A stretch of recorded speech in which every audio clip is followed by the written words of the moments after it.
Audio Jungle.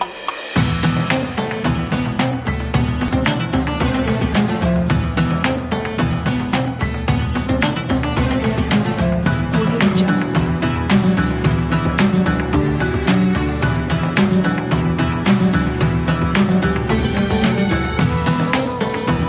Audio Jungle.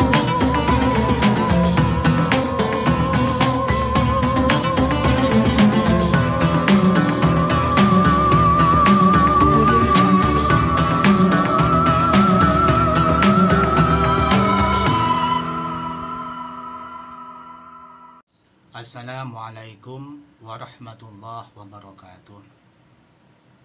Kali ini kami ingin menjelaskan tentang babu salatil aidain, bab menerangkan tentang salat Idul Fitri dan Idul Adha. Perintah tentang salat Idul Fitri dan Idul Adha ini didasarkan pada Al-Quran surat Al-Kautsar ayat kedua. Fasholli li rabbika wanhar, salatlah karena Tuhanmu dan berkorbanlah. Adapun hukumnya salat Idul Fitri dan salat Idul Adha ini sunnatun, hukumnya sunnah.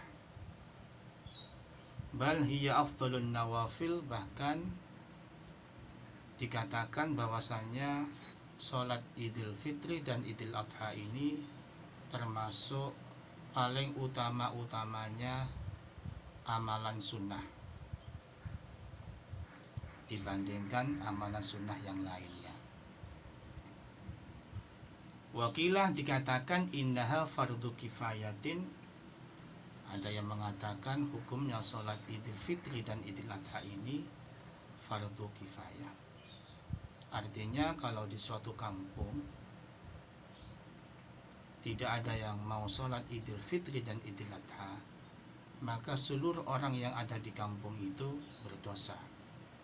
Akan tetapi apabila ada salah satu di antara mereka yang sholat Idul Fitri dan Idul Adha, maka gugurlah dosa-dosa yang lain. Sedangkan menurut Imam Abu Hanifah, beliau mengatakan hukumnya sholat Idul Fitri dan Idul Adha itu wajibatun, hukumnya wajib. Sementara menurut mazhab kita adalah hukumnya sunnah.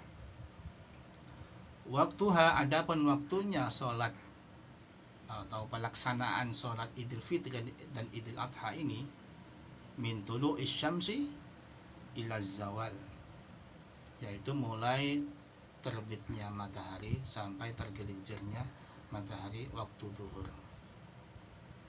Mi yaumi Idul Fitri, mulai dari hari Idul Fitri, yaitu tanggal 1 di bulan Syawal.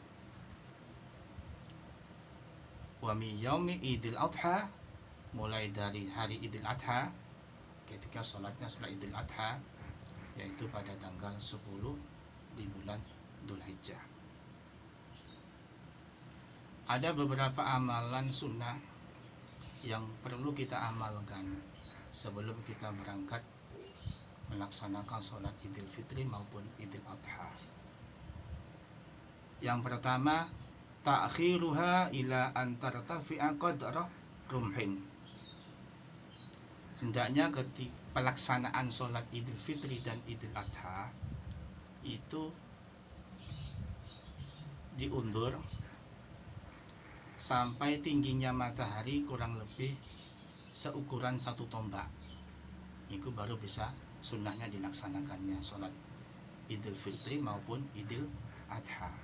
Meskipun matahari sudah terbit, sebenarnya boleh dilaksanakan, tapi sunnahnya nunggu matahari naik setinggi 1 tombak.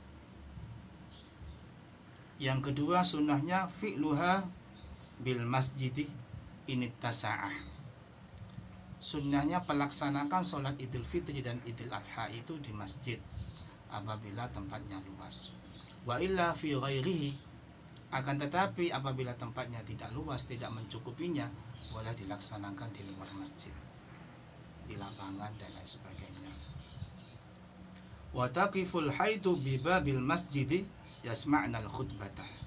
Disunahkan bagi orang yang haid untuk mengikuti acara Idul Fitri maupun Idul Adha dengan didiam di pintu masjid, di luar pintu masjid maksudnya nih.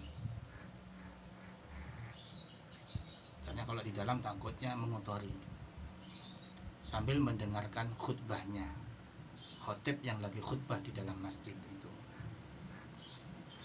Yang ketiga, sunnahnya ihya'u lailatihima bil ibadah. Sunnah menghidupkan malam atau di malam harinya Idul Fitri dan Idul Adha dengan beribadah kepada Allah Subhanahu wa taala. Karena dalam sebuah riwayat disebutkan barang siapa yang menghidupkan di malam Idul Fitri dan Idul Adha dengan beribadah kepada Allah Subhanahu wa taala, maka hatinya tidak akan pernah mati. Ada yang mengatakan maksudnya di hari kiamat dia akan diselamatkan oleh Allah Subhanahu wa taala dari rasa takut dan sedih dan lain sebagainya. Bagaimana cara menghidupkan malam Idul Fitri dan Idul Adha ini? Disebutkan di dalam sebuah kitab, wa yahsulul ihya'u bi ihya'i mu'addamil laili. Cukup dengan menghidupkan, dengan beribadah sebagian besar di malam Idul Fitri dan Idul Adha. Misalnya dengan melaksanakan qiyamul lail, salat atau salat tahajud, salat hajat, kemudian ditambah witir dan lain sebagainya. Kalau tidak mampu, au bisolah tahil isya wa subhi jama'atan, yaitu dengan melaksanakan salat isya dan subuh dengan berjamaah. Itu sudah cukup, sudah dianggap menghidupi malam Idul Fitri dan Idul Adha. Bahkan dalam riwayat yang disebutkan, barang siapa yang berdoa di malam itu, yakni malam Idul Fitri dan Idul Adha, maka la yuraddu, doanya tidak akan ditolak, artinya akan dikabulkan oleh Allah Subhanahu wa taala. Yang keempat, al-ghuslu. Disunnahkan sebelum berangkat sholat Idul Fitri dan Idul Adha itu disunnahkan mandi atau keramas seperti mandi besar. Wa yadkhulu min muntasafil lail, mandinya ketika memasuki separuh malam, tengah malam itu sudah disunnahkan untuk mandi sebelum berangkat melaksanakan sholat Idul Fitri dan Idul Adha. Yang kelima, at-tatayyubu, disunnahkan memakai wangi-wangian. Wa tazayyunu, dan disunnahkan juga dandan atau menghias diri, baik yang tidak melaksanakan sholat Idul Fitri maupun Idul Adha karena sakit dan lain sebagainya,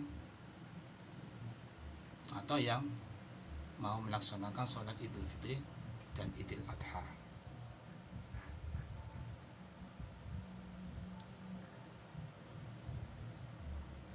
Terutama bagi orang yang perempuan, wanita-wanita yang perempuan yang baik itu laki-laki maupun perempuan. Tapi kalau perempuan yang memiliki keanggunan, sebaiknya disunahkan memakai pakaian sehari-hari yang layak dipakai. Tapi kalau bagi orang yang sudah tua, yang sudah tidak menarik, disunahkan tetap memakai wangi-wangian dan memakai menghias diri, mendandan diri. Yang keenam, al-bukuru li ghairil imam, disunnahkan ketika mau berangkat sholat Idul Fitri dan Idul Adha itu disunnahkan pagi-pagi berangkatnya, kecuali bagi imam.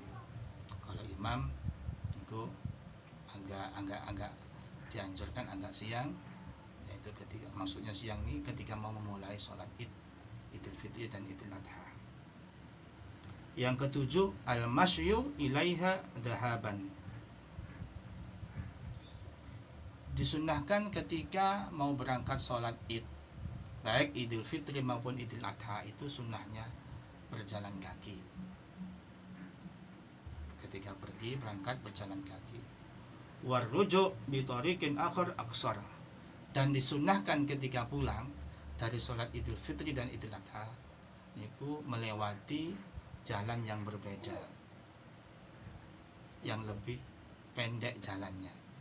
Jadi ketika berangkat kita disunahkan melewati jalan yang agak panjang, sementara ketika pulangnya disunahkan melewati jalan yang berbeda tapi lebih pendek jalannya. Kenapa? Li'anna ajrad dhahabi a'zam. Karena pahala orang ketika mau berangkat sholat Idul Fitri dan Idul Adha itu sangat besar sekali. Fayundabu tadwiluhu. Oleh karena itu ketika mau berangkat sholat Idul Fitri dan Idul Adha itu disunahkan jalannya melewati jalan yang panjang, liyakthurul ajru bi kathratil khata agar supaya pahalanya semakin banyak dengan bertambah banyaknya langkah menuju pada saat pergi sholat Idul Fitri dan Idul Adha. Selain itu juga disunahkan mendengarkan khutbah, bersedekah dan lain sebagainya. Yang kedelapan, ta'jilu sholati idin nahri fi awwali waqtiha. Disunnahkan bagi orang yang mau melaksanakan sholat Idul Adha itu segera pelaksanaannya, disegerakan tepat pada waktunya. Artinya begitu waktunya tiba langsung disunahkan segera melaksanakan sholat Idul Adha. Tujuannya likai yattasi'a waqtul udhiyah ba'da sholat, agar supaya waktu berkorban nanti sehabis sholat Idul Adha itu memiliki waktu yang luas, yang cukup.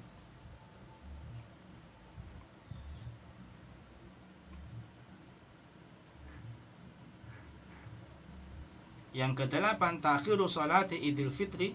Akan tetapi yang kedelapan, kalau sholat Idul Fitri niku segera tidak disegerakan tapi disunnahkan diulur ila irtifa'i syamsi qadra rumhaini, sampai tingginya matahari seukuran 2 tombak.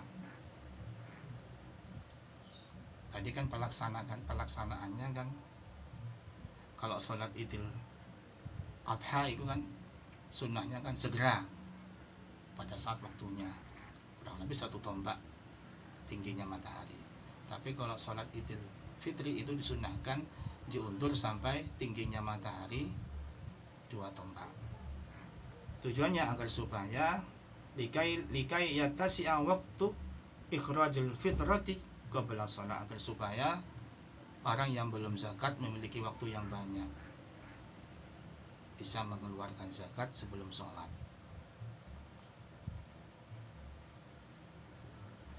Yang ke-10, al-fitru qabla sholati Idul Fitri. Sunnahnya bagi orang ketika mau sholat Idul Fitri itu sunnahnya berbuka dulu sebelum berangkat, makan dulu. Wal afdalu ayyakuna bitamrin, yang paling utama makannya, berbukanya sebelum berangkat sholat Idul Fitri itu makannya pakai kurma. Diutamakan yang ganjil 1, 3 dan seterusnya. Tujuannya kenapa? Tujuannya apa? Likai yamtaza yaumul idi amma qablau bil mubadarati bil akli. Tujuannya agar supaya ada bedanya kalau itu hari Idul Fitri, hari raya, dengan hari-hari sebelumnya di mana kita berpuasa, supaya dibedakan. Makanya segera disunahkan untuk berbuka atau makan sebelum berangkat sholat Idul Fitri. Yang ke-11, al-imsak. Akan tetapi ketika kita mau melaksanakan sholat Idul Adha itu malah disunahkan imsak, tidak makan dulu dan tidak minum dulu, berpuasa dulu. Min tulu'il fajri fi Idul Adha, mulai dari terbitnya fajar, mulai subuh pada saat hari Idul Adha itu, hatta yafrugha min sholatil Id, sampai selesainya sholat Idul Adha. Wayanhar, kemudian disunnahkan setelah itu, setelah sholat Idul Adha disunnahkan berkorban. Wa yakula min udhiyatihi, kemudian setelah itu baru disunnahkan makan dari hewan korbannya. Itulah penjelasan tentang bab sholat Idul Fitri dan Idul Adha, termasuk sunnah-sunnahnya, amalan-amalan sunnah yang perlu kita lakukan sebelum kita berangkat melaksanakan sholat Idul Fitri dan Idul Adha. Sekian dari kami. Assalamualaikum warahmatullahi wabarakatuh.